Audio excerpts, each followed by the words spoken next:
안녕하세요. 한미 장로교회 김민석 목사입니다. 현대인들을 위한 성경 이야기 전도서 공부, 오늘이 8번째 시간입니다. 오늘은 전도서 6장을 같이 공부하겠습니다. 요즘 그 코로나 바이러스 상황이 갈수록 좀 심각해지고 있다고 그러죠. 오늘 뉴스를 보니까 미국 텍사스주에서는 하루에 확진자가 10,000명이 넘었다고 그러고, 또 제가 살고 있는 오하이오주도 매일 약 1,000명 가까운 확진자가 발생하고 있습니다. 좀 수그러들 것 같았는데 다시 좀 심각해지는 상황이라서 걱정들이 많습니다. 또 하나 안 좋은 소식은 세계보건기구에서 공식적으로 코로나 바이러스라고 하는 이 전염병이 이전에는 사람과의 접촉이나 혹은 이렇게 입에서 나오는 비말을 통해서만 감염이 되는데, 이제는 공기를 통해서도 감염이 될 수 있다고 하는 증거가 확인이 되었다. 이런 발표를 공식적으로 했습니다. 쉽게 말하면 이제 같은 공간에만 있어도 전염이 될 수 있는 가능성이 있다는 얘기인데, 그만큼 더 상황이 위중해지고 있다는 그런 얘기인 것 같습니다.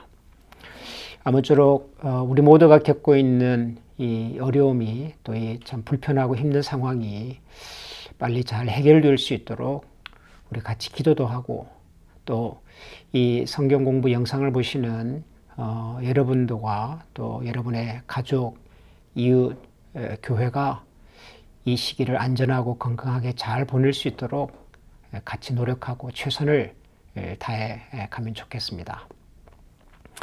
자, 이제 오늘 전도서 6장인데요. 우리 같이 한번 성경을 하나씩 읽어가면서 함께 살펴보도록 하겠습니다. 먼저 전도서 6장 1절인데요. 내가 해 아래에서 한 가지 불행한 일이 있는 것을 보았나니 이는 사람의 마음을 무겁게 하는 것이라. 내가 해 아래서 한 가지 불행한 일이 있는 것을 보았다. 해 아래서라고 하는 말은 이제 전도서에 자주 등장하는 표현인데, 우리가 살고 있는 이 세상, 하나님의 창조를 통해서 우리에게 허락된 이 땅에서의 삶, 이런 얘기겠지요. 해 아래서 한 가지 불행한 일이 있는 것을 보았다. 이는 사람의 마음을 무겁게 하는 것이다. 불행한 일, 그리고 사람의 마음을 무겁게 하는 일에 관하여 전도자가 이야기하고 있습니다. 불행한 일, 사람의 마음을 무겁게 하는 이야기. 이렇게 하다 보니까 제가 오늘 공부 첫 시작을 좀 우울한 이야기, 우리의 마음을 좀 무겁게 하는 이런 이야기로 시작을 하게 되었네요. 그런데 이렇게 살아보면 매일매일 우리가 좀 우리의 마음을 즐겁고 기쁘게 해주는 소식들을 듣고 살면 참 좋겠는데, 오히려 우리에게 들리는 소식은 우리의 마음을 이렇게 무겁게 만들고 뭔가 좀 이렇게 우울하게 만드는 그런 이야기들이 이렇게 많습니다. 특히 요즘 같은 시대에는 더더군다나 그런 것 같습니다. 오늘 아침에 잠자리에서 일어나서 눈을 뜨고 출근을 하시든지 하루 일과를 시작하시면서 여러분들이 들었거나 나누었던 이야기들 한번 떠올려 보십시오. 그 이야기들이 나와 내 주변 사람 누군가를 기쁘게 만들고 또 그분들을 행복하게 만들어주는 이야기였는지, 아니면 나와 내가 알고 있는 사람들의 삶에 우울함과 또 좀 걱정과 좀 고민하게 만드는 그런 이야기들이었는지, 가만 생각해 보면 우리가 매일 매 순간 듣는 이야기들의 대부분이 우리의 마음을 좀 답답하게 만들고 또 좀 우울하게 만들고 우리의 마음과 힘을 좀 빼놓는 그런 이야기들이 사실 더 많습니다. 이게 우리가 살아가는 현실이지요. 지금은 이 코로나 바이러스 사태가 워낙 위중하고 커서 다른 문제들을 신경 쓸 여력이 별로 없어 보입니다만은, 어제 뉴스에 의하면 미국 정부가 미국에서 공부하고 있는 유학생들의 비자 발급을 제한하겠다. 이런 결정을 했다고 합니다.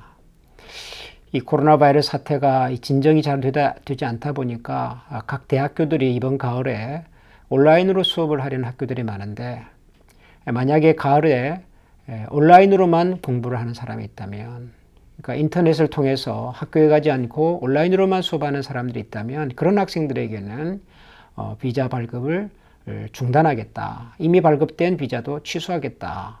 이런 결정을 정부에서 했는데, 국가에서 하는 정책적 결정에 대해서 우리가 맞다 틀리다 말하기가 쉽지 않지만, 당사자의 입장에서 보면 이건 정말 청천벽력 같은 그런 결정 아니겠습니까?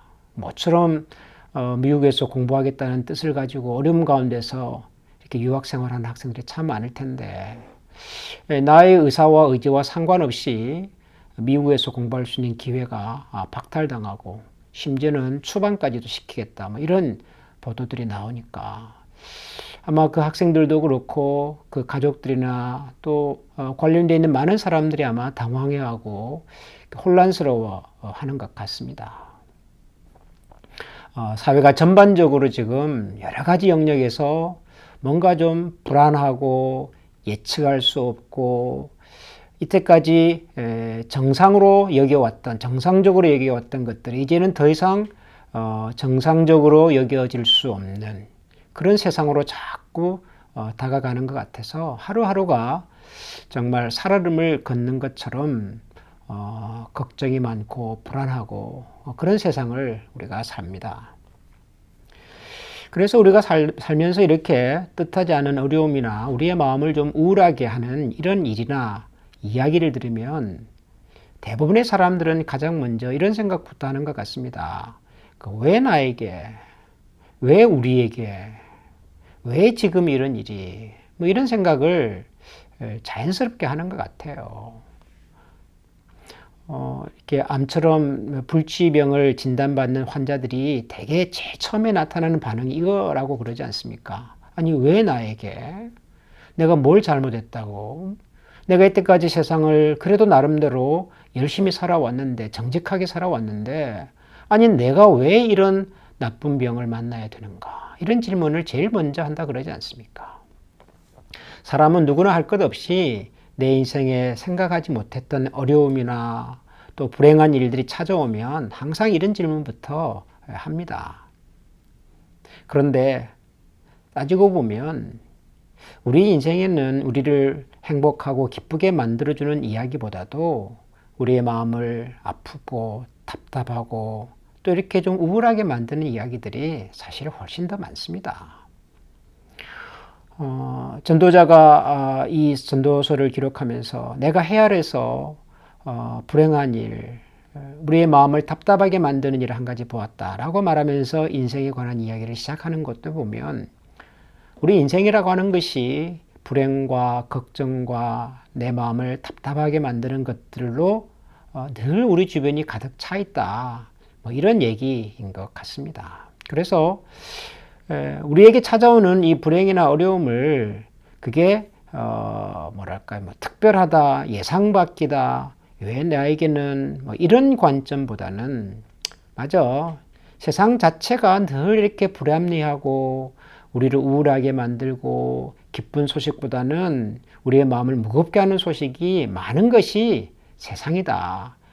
이런 관점에서 바라보고 또 인생을 살아가면 뜻하지 않게 찾아오는 어려움을 좀 우리가 의연하게 대처할 수 있지 않을까, 이런 생각도 듭니다.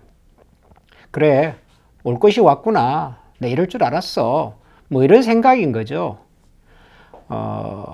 정확하게 그랬는지는 모르겠지만 그 마크 트웨인이라고 하는 유명한 미국의 작가의 묘비명에 그랬다고 그러잖아요.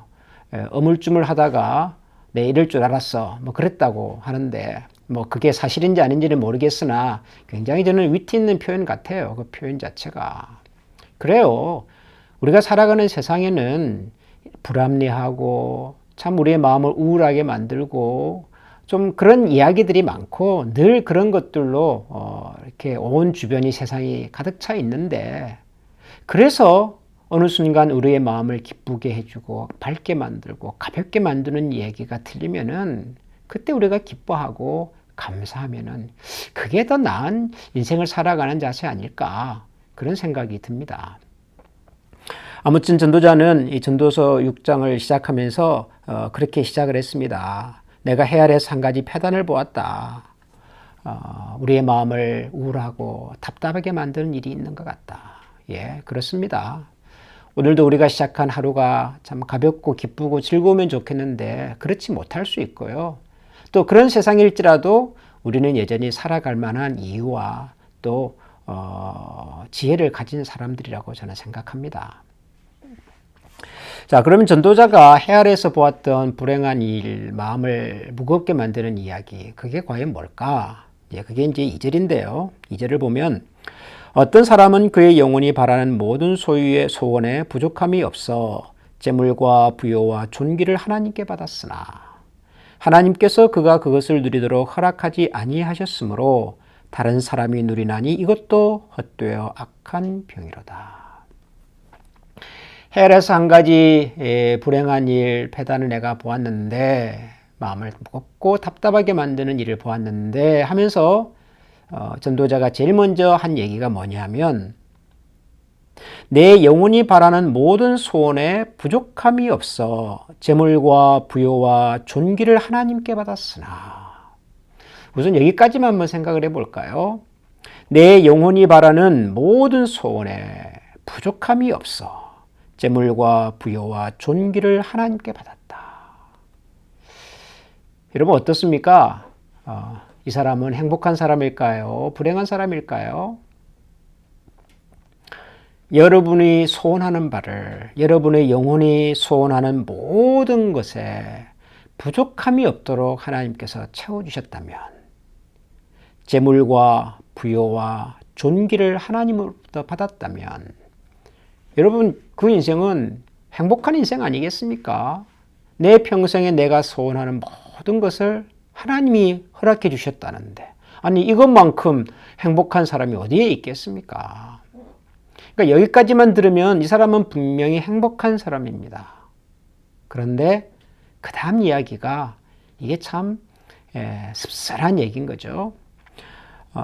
내 영혼이 바라는 모든 소원에 부족함이 없어 재물과 부요와 존귀를 하나님께 받았으나 하나님께서 그가 그것을 누리도록 허락하지 아니하셨다. 참 이게 뭘까요? 그의 영혼이 바라는 모든 소원에 부족함이 없이 살았다. 부요와 재물과 존귀를 하나님께 다 받았다. 그런데 하나님께서 그것을 누리도록 허락하지 않았다. 그러니까 받기는 받았는데 누리지는 못했다는 거죠. 소유는 했는데 사용할 기회가 없었다는 거죠.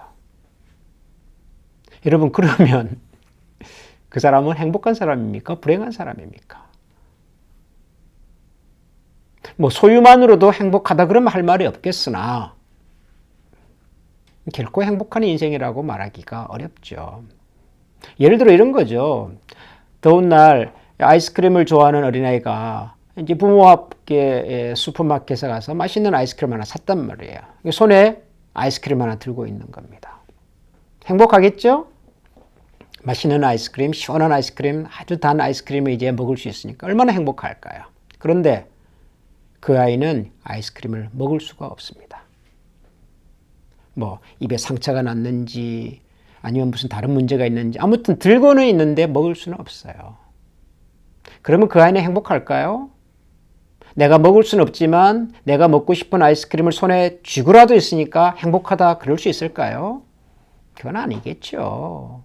그 아이가 아이스크림을 손에 들고 있는 이유는 아이스크림을 먹는 것이죠. 먹고 그 기쁨을 누리고 싶은 거죠. 그 시원함을 누리고 싶은 거죠. 하나님께서 우리에게 소유는 허락하셨지만 누리는 것은 허락하지 않았다라면 그 사람의 인생을 행복하다고 결코 말할 수가 없습니다. 우리가 뭔가를 소유하는 것은 소유 자체가 목적이 아니라 우리가 소유한 그것을 가지고서 그게 뭐 물질이든 시간이든 혹은 사람이든 환경이든 우리에게 허락되고 주어진 그것을 가지고 소유한 그것을 가지고 뭔가 의미 있게 살기 위해서잖아요. 맛있는 음식을 내게 허락되었다면 맛있게 먹어야 그 사람이 행복한 거지. 내가 그렇게 좋아하는 음식을 눈으로 보고만 있는다, 쳐다만 본다? 여러분 그게 어떻게 행복한 사람이겠냔 말이죠. 그러니까 우리 인생의 진정한 행복은 소유가 아니라 우리에게 주어진 허락된 것을 누리는 데 있다. 그런데 많은 사람들이 소유는 하고 있으나 누리지 못하고 살더라. 이게 전도자가 하는 이야기 아닙니까? 가만 생각을 해보면 우리가 이 행복에 대한 생각을 좀 잘못하고 있다는 생각이 들어요. 적어도 이 전도자의 관점에서 보면 우리가 생각하는 행복은 주로 소유입니다. 소유. 얼마나 많이 가지고 있느냐, 얼마나 높은 지위에 있느냐, 내 주변에 얼마나 많은 사람들이 있느냐, 소유예요, 소유. 근데 성경은 소유가 행복이라고 말하지 않습니다. 하나님께서 우리에게 허락하신 그것을 얼마나 사용하면서 누리면서 사느냐에 행복이 달렸단 말이죠.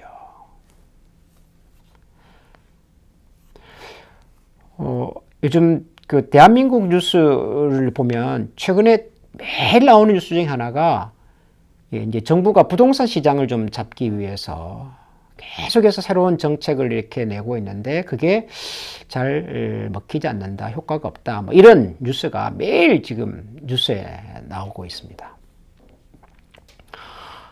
그걸 보고 어떤 전문가가 이런 얘기를 하더라고요. 전 세계에서 부동산 관련 뉴스가 매일 신문이나 뉴스 시간에 매일 그것도 이렇게 크게 나오는 나라는 대한민국이 유일하다. 그런 얘기를 하셔요. 그 말을 듣고 제가 미국 뉴스를 이렇게 들여다보면 그 뭐 CNN이든 무슨 월스트리트저널이든 뭐 미국의 대표적인 신문의 뉴스를 들어보면요. 부동산 얘기 거의 안 해요. 주로 이제 정치 얘기, 그다음에 뭐 비즈니스 이야기, 주식 이야기, 그리고 요즘은 이제 스포츠 행사가 거의 없으니까 안 하지만 주로 이제 스포츠, 농구, 야구 뭐 이런 얘기들이죠. 부동산 얘기는 거의 들어보기가 어렵습니다. 그런데 유독 대한민국 뉴스에는요, 부동산 관련 뉴스가 그렇게 많이 나오고 그렇게 크게 나와요. 왜냐하면 사람들이 거기에 관심이 많으니까요. 사람들이 다 부동산 시장을 주목하고 있으니까요. 그럼 왜 대한민국 사람들은 부동산 시장에 그렇게 관심이 많을까요? 그게 당연히 거기에 돈이 있으니까요. 부동산이 돈이 되니까요. 집과 건물이 돈이 되니까요. 그런데 여러분, 집이든 건물이든 원래 우리가 집을 짓고 건물을 짓는 이유는 돈을 벌기 위해서가 아니지 않습니까? 사람이 살기 위해서, 그리고 그 건물을 통해서 이용해서 일하기 위해서 집과 건물이 필요한 거죠. 그래서 집도 짓고 건물도 짓는 겁니다. 물론 우리가 사는 이 세상이 자본주의 세상이기 때문에 부동산이라고 하는 것이, 집과 건물이라고 하는 것이 개인의 재산을 축적하는 수단이 되는 그것을 부정할 수는 없습니다. 그럴 수 있습니다. 그런데 집과 건물이 재산을 축적하고 재산을 늘리는 수단으로만 사용된다면 그건 문제 아니겠습니까? 아니, 내게 집이 10채가 있다, 20채가 있다. 그게 무슨 의미죠, 우리에게? 우리가 그러면은 10군데 집을 다 돌아다니면서 뭐 이렇게 잘 건가요? 월요일은 뭐 여기에서, 화요일은 저기에서. 뭐 집과 부동산이 많으면은 좋겠죠. 돈이 많으니까요. 집이 뭐 수십 채다 그러면은 그분의 부동산 가격만, 재산만 해도 뭐 수십억에 지나지 않겠습니까? 좋겠죠. 그럼 수십억에 되는 그 돈, 그 집 다 팔아가지고 그 돈 지금 뭐 다 쓰고 사실 건가요? 세상 떠날 때까지 그 돈 다 사용하고 사실 건가요? 제가 지난번에도 말씀드렸지만 돈이라고 하는 것의 속성이 그렇지 않습니다. 돈이라고 하는 것의 가장 기본적인 속성은 돈을 가지면 더 갖고 싶어 하는 겁니다. 더 가지면 조금 더 갖고 싶어 한다고요. 돈이라고 하는 것이 우리에게 찾아오면 내 손에 돈이 들어오는 순간부터 사람은 어쨌든지 그 돈으로 더 많은 돈을 벌려고 한다고요. 언제까지 그럴까요? 내가 망해서 돈이 다 없어질 때까지, 아니면 더 이상 내가 돈을 벌 수 있는 힘과 능력이 없어질 때까지, 그때까지는 그럴 거라고요, 우리는. 그럼 그때부터 돈을 쓰고 사시면 되겠네요. 그때까지 벌어놓은 돈 가지고. 죄송하지만 그때는 돈을 쓰기도 쉽지가 않을 거예요. 그러니까 우리의 생각을 좀 바꿀 필요가 있는 거죠. 소유가 행복이 아니에요. 하나님께서 우리에게 허락하신 것을 얼마나 누리고 감사하고 그리고 사는가 하는 거죠. 참 전도자의 이야기가 2020년을 살아가는 우리에게 참 뼈아프게 다가오네요. 내 영혼이 소원하는 모든 것에 부족함이 없이 허락되었으나 하나님께서 그가 그것을 누리도록 허락하지 않은 인생. 저는 정말 저와 여러분의 인생이 이런 인생이 되지 않으면 좋겠습니다. 많이 가져서 뭐 좋을 수도 있겠으나 하나님께서 주신 것으로 기뻐하고 만족하고 누리면서 살 수 있는 그런 인생이 되면 좋겠습니다. 같은 비슷한 얘기를 그 다음에 3절에서도 하는 것 같습니다. 3절을 보면 사람이 비록 100명의 자녀를 낳고 또 장수하여 사는 날이 많을지라도 그의 영혼은 그러한 행복으로 만족하지 못하고 또 그가 안장되지 못하면 나는 이르기를 낙태된 자가 그보다 낫다 하나니. 낙태된 자가 그보다 더 낫다. 이 말은 아마 그 당시 사람들이 사용했던 일종의 관용적인 표현 같습니다. 정말 헛된 인생이다. 그런 의미죠. 태어나지를 말지 태어나자마자 태어나지도 못하고 태어나는 순간에 죽음을 맞이한다. 그처럼 허무한 인생이 어디 있냐. 그런 얘기죠. 무의미하다, 헛되다 그런 얘기입니다. 뭐가요? 100명의 자녀를 낳고 또 장수하여 사는 날이 많을지라도 그의 영혼은 그런 행복으로 만족하지 못하면 100명의 자녀를 낳았답니다. 물론 이게 이제 문학적인 표현이겠지만 그냥 한번 재밌게 상상을 해보는 거예요. 한 사람이 어떻게 100명을 낳을 수 있을까요? 평생 살면서? 불가능하죠. 무슨 수로 누구 말대로 1년에 한 명씩 자녀를 낳아도 100년이 필요한데 이걸 어떻게 합니까? 근데 방법이 있긴 있어요. 무슨 방법이죠? 100명의 아내를 가지고 있으면 되겠죠. 부인이 100명이면 뭐 100명의 자녀를 낳는 것은 그렇게 어려운 일은 아닐 겁니다. 근데 실제로 그렇게 살았던 사람이 있잖아요. 솔로몬. 이 전도서의 저자라고 우리가 알고 있는 솔로몬은 뭐 부인이 뭐 1000명이었다나 뭐 그만큼 화려하게 살았다는 얘기죠. 인생을 그렇게 멋지게 살아봤다는 얘기죠. 100명의 자녀를 낳는다는 말 속에 담겨 있는 의미가. 그리고 또 장수했답니다. 오래 살았답니다. 동서양을 막론하고 오래 사는 거 싫어하는 나라는 없습니다. 할 수만 있다면 100년이 아니라 120년까지 살면 좋겠고 물론 건강하게 말이죠. 100명의 자녀를 낳고 장수하며 또 사는 날이 많을지라도 그렇게 유복하게 화려하게 멋지게 사람들이 부러워할 모습으로 살았는데 뭐가 없어요? 만족이 없어요. 그것으로 행복하지가 않은 거죠. 그런데다가 그가 안장되지 못하면 100명의 자녀가 있고 그리고 장수하고 참 그 인생이 멋지고 화려하고 모든 사람들이 부러워할 만한 인생을 살았음에도 불구하고 그 속에 만족도 없고 행복도 없고 더군다나 그 마지막이 아름답지 못하다면 그가 안장되지 못한다는 말은 그 말이겠죠. 그의 마지막 모습이 아름답지 못하면 그런 얘기잖아요.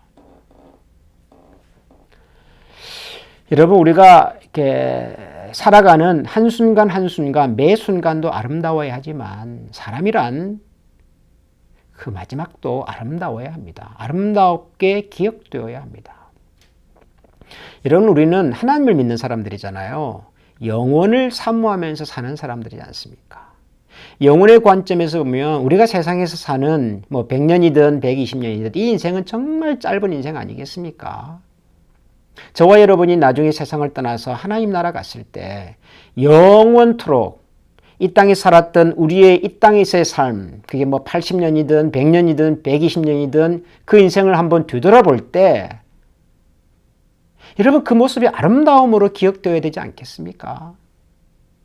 내가 죽는 날까지 땀 흘려서 열심히 일하다가 돈 벌다가 왔다가 아니라 내가 최선을 다해서 땀 흘려 일했고 돈을 벌어서 그 노력으로 그 대가로 그리고 그 돈으로 이렇게 사람들을 돕고 격려하고 또 하나님이 나에게 주신 내 인생을 이렇게 감사하면서 살다가 왔다. 우리가 이렇게 기억돼야 되지 않겠습니까?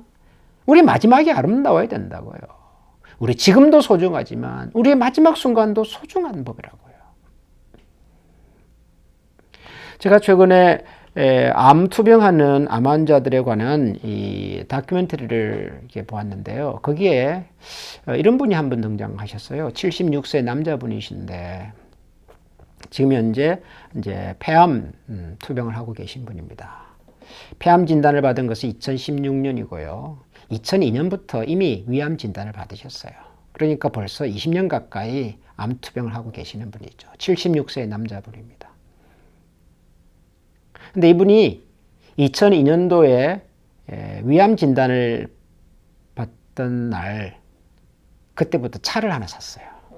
차를 왜 샀냐 그러면 그 차를 타고 다니면서 자기가 할 수 있는 봉사, 자원봉사를 좀 하고 싶어서.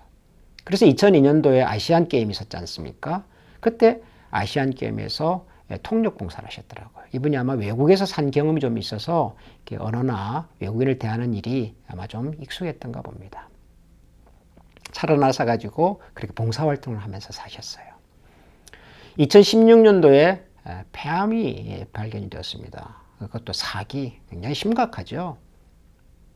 그래서 이분이 또 나에게 주어진 시간이 얼마 남지 않았다는 생각을 가지고 또 자원봉사할 일이 없을까 찾다가 마침 평창 동계올림픽에서 자원봉사자를 찾는다는 것을 보고 거기에 또 지원을 하셨어요.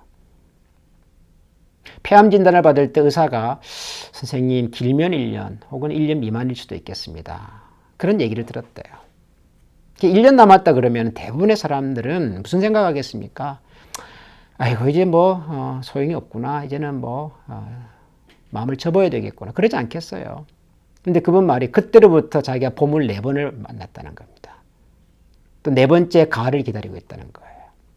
그러면서 내가 인생을 길게 보면 답답하고 힘들지만 하루하루를 소중하게 생각하고 최선을 다하다 보면 한 달, 1년이 금방 가는 것 같더라. 나는 내 인생의 마지막 순간까지 내 인생의 좀 삶의 질을 나는 좀 높이면서 살고 싶다. 그런 얘기를 하더라고요. 멋진 모습 아닐까요? 언젠가는 세상을 떠나시겠죠. 근데 그분을 아는 많은 사람들이 그분의 모습, 마지막 모습을 기억할 때 흐뭇하지 않을까요?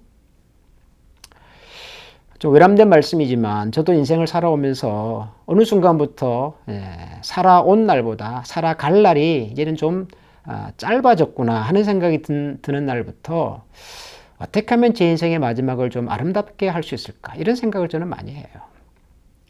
저는 저희 지난 날들도 참 감사하고 행복하고 지금도 저는 물론 감사하고 좋지만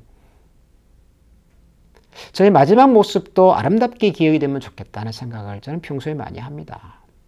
어떻게 하면 나를 아는 사람들이, 내가 만났던 사람들이 나라는 사람을 아름답게 기억해 줄 수 있을까?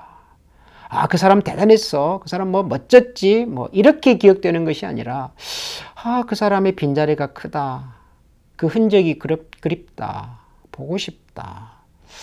나도 할 수 있으면 그 사람처럼 좀 살고 싶다. 이런 생각을 좀 할 수 있으면 안 좋을까? 우리의 인생의 마지막 순간이. 이 전도자가 여기서 그런 얘기를 하지 않습니까? 100명의 자녀가 있고 장수하고 사는 날이 많아도 행복이 없고 만족도 없고 안장되지 못하면 낙태된 자가 차라리 더 낫다.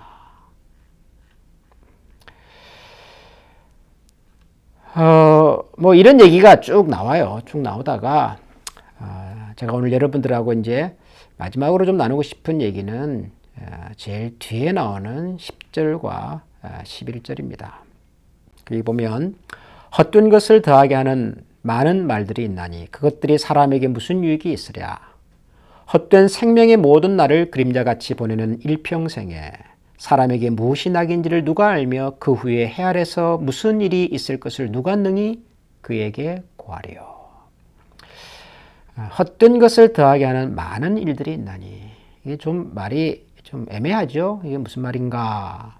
좀 쉽게 된 번역을 제가 찾아보니까 이렇게 되어 있어요. 말이 많으면 빈말이 많아진다. 많은 말이 사람에게 무슨 도움을 주는가.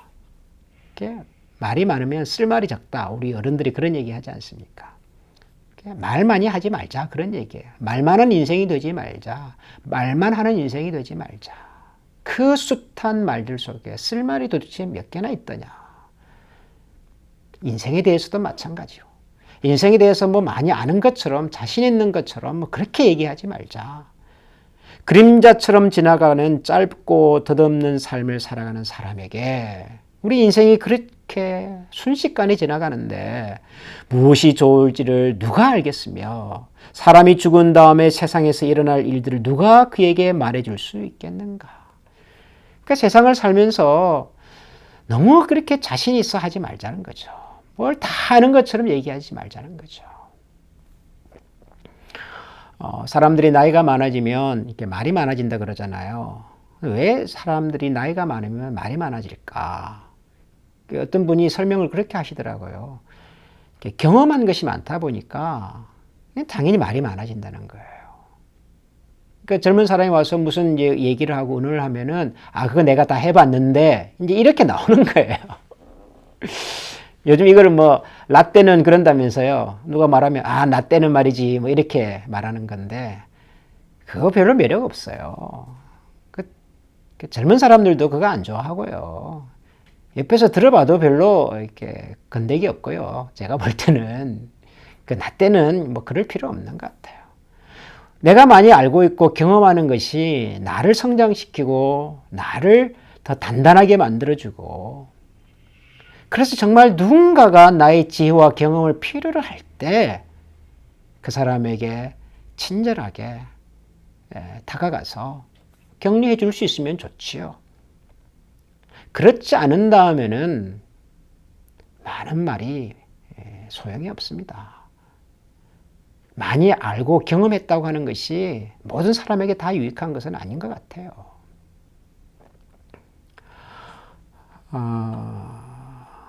참 세상을 살아가면서 계속 배우는 것이지만 할 수 있으면 좀 마음을 더 낮추고 비우고 살면 좋겠다. 오늘 하루도 내가 충분히 감사하고 만족하지 못할 거면서 무슨 뭐 영혼을 살겠다고 그렇게 호언장담을 하고 사는지 우리가 참 그럴 때가 많잖아요. 제가 읽은 어떤 글에 이런 표현이 있던데요. 100년도 못 사는 인생이 마치 1000년을 살 것처럼 욕심을 부린다. 누리지도 못할 것에 너무 욕심내지 맙시다. 누릴 수 있고 즐길 수 있고 기뻐할 수 있는 것에서 감사하면서 사십시다.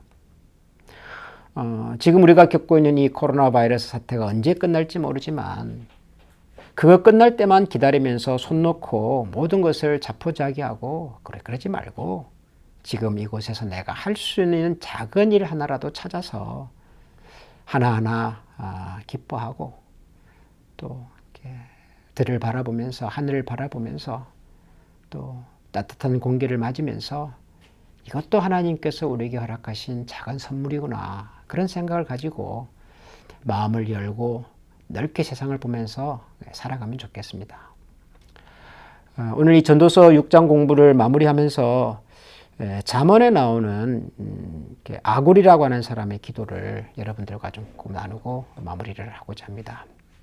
잠언 30장에 보면 아굴이라고 하는 사람의 기도가 있는데요. 제가 읽어보겠습니다. 내가 두 가지 일을 주께 구하였사오니 내가 죽기 전에 내게 거절하지 마시옵소서. 곧 헛된 것과 거짓말을 내게서 멀리하옵시며 나를 가난하게도 마옵시고 부하게도 마옵시고 오직 필요한 양식으로 나를 먹이시옵소서.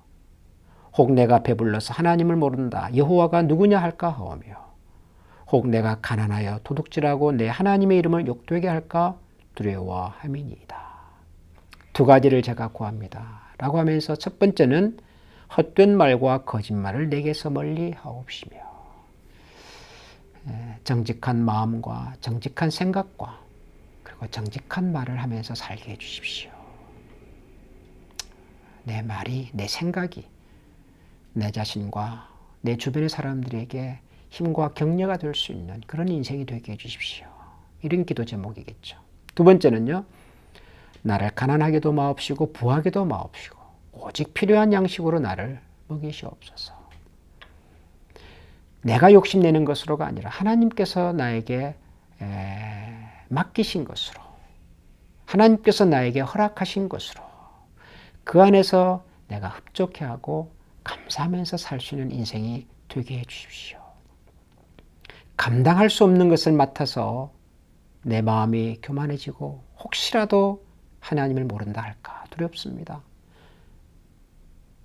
너무 부족해서, 너무 가난해서, 너무 핍절해서 혹시라도 내가 하나님을 원망할까 두렵습니다. 그러므로 나에게 필요한 것으로만 채워주시옵소서.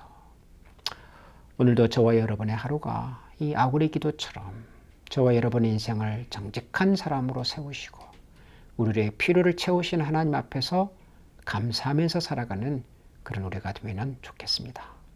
같이 한번 기도하겠습니다. 하나님 아버지 감사합니다. 전도자의 이야기를 들을 때마다 수천 년의 세월의 간격이 있지만 그러나 세상을 살아가는 진리는 예나 지금이나 변함이 없다는 생각을 합니다. 우리가 세상을 살면서 감당하지도 못할 것을 너무 많이 욕심내면서 살아가고 있지는 않는지, 이미 하나님께서 우리에게 허락하신 것을 제대로 누리면서 살고는 있는지, 남아서 버리는 인생이 아니라 항상 우리의 필요를 채우시는 하나님을 경험하면서 사는 인생인지, 오늘 전도서 6장을 공부하면서 이런 생각을 같이 해보았습니다. 하나님 아버지, 우리가 소유하는 것에 집착하지 않고 주어진 것에 기뻐하고 감사하면서 누리면서, 그리고 할 수 있으면 누군가를 위하여 나누면서 베풀면서 살아가는 인생이 되도록 도우시고 우리의 평생이 그와 같은 하나님의 축복의 도구로 쓰임받는 우리 각자가 되게 하여 주옵소서. 예수님 이름으로 감사드리며 기도합니다. 아멘.